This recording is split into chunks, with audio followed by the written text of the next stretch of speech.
Welcome back to Idaho Today. Happening this weekend, Chinese Lunar New Year. To celebrate, Jump is hosting an event with the Idaho Chinese organization. Joining us now to give us all the details, we have Yang Gao, we also have Alexander Weisman on the end, and then Jonathan Zhang wedged right in the middle between everybody.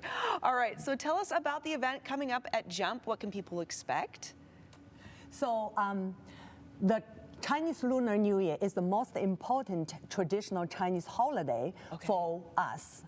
So this Saturday, Idaho Chinese organization will hold our Lunar New Year event at Jump on this Saturday on February 1st, which is from 10 a.m. to 4 p.m. Okay. It is a free event, and it's open to public. Everyone is welcome to come. Then also we have planned a lot activities, very fun activities from stage performance, traditional Chinese games, cultural event, youth and children's art show, and more. So please come to join us to celebrate this important Chinese traditional holiday. Yeah, this sounds like a great opportunity for people to go and really experience a very important part of your culture, right? Yes. Especially in very many different aspects, like you'd mentioned, there's the games, there's the performances, there's also children's art. There's a lot for people to really enjoy. Let's also, though, talk about some of the involvement with the ICO youth, right? Because we have volunteers here. We have Jonathan and Alexander. So let's talk about the youth volunteer program and how it's really impacted the local community. Yeah, so we've, as the ICO Youth Volunteers, have done a lot of different projects that have impacted the local community. But I think one of the things that I think is most impactful, and also the one that I'm most involved in, so no bias, is the dog walking that we've been doing with accordance with ESK, or the Emerald Street Kennels.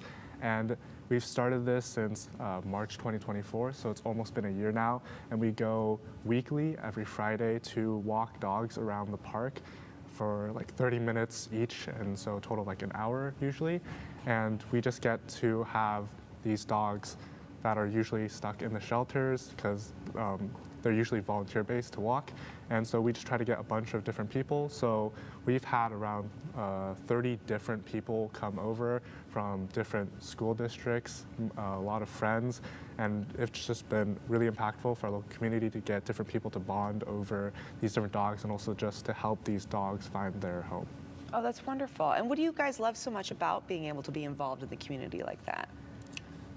So to be involved with the community, with the dogs, I just really love dogs and cats in the first place. So I think it's just a great opportunity to both help the community and also enjoy it at the same time. Oh, I love that. That's great. Okay, and then also too, I understand that there are some environmental projects that the ICO youth have been involved in. So tell us about that contribution to sustainability in Boise. Yeah, so currently we are doing several environmental projects. Recently, we were doing a Youth Climate Action Fund through the Bloomberg grant. One of the projects we did several different projects. I think there were 4 or 5 connected through the ICO.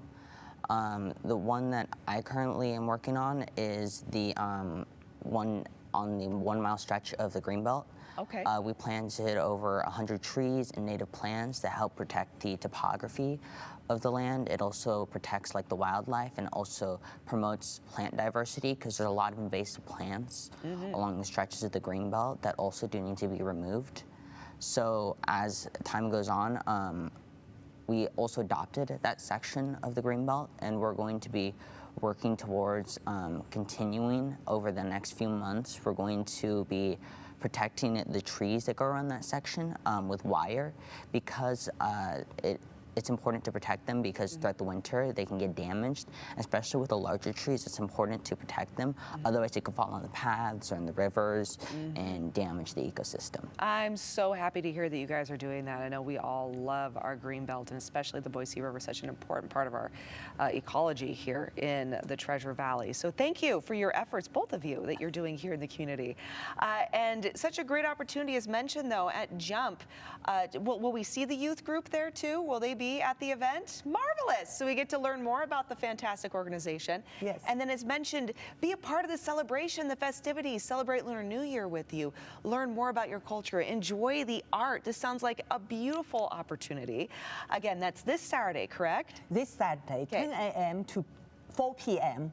We invite everyone to come to enjoy these fun, all fun activities with us. Wonderful. Thank you so much. This sounds Thank you. wonderful.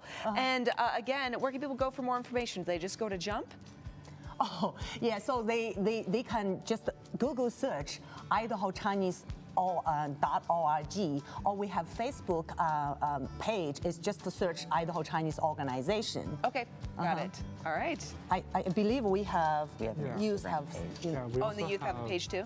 Yeah. Okay. I think you can probably just search Idaho Chinese Youth Organization Program, and it should be the first one. Wonderful. You guys, thank you so much. Greatly appreciate it. Thanks for having us. All right, so thank good you. to have you. All right, and everyone stick around because we have a lot more to come here on Idaho Today right after the break, including talking about comfort foods with Joey and Lauren. What are America's favorite comfort foods? We'll be discussing that right after this.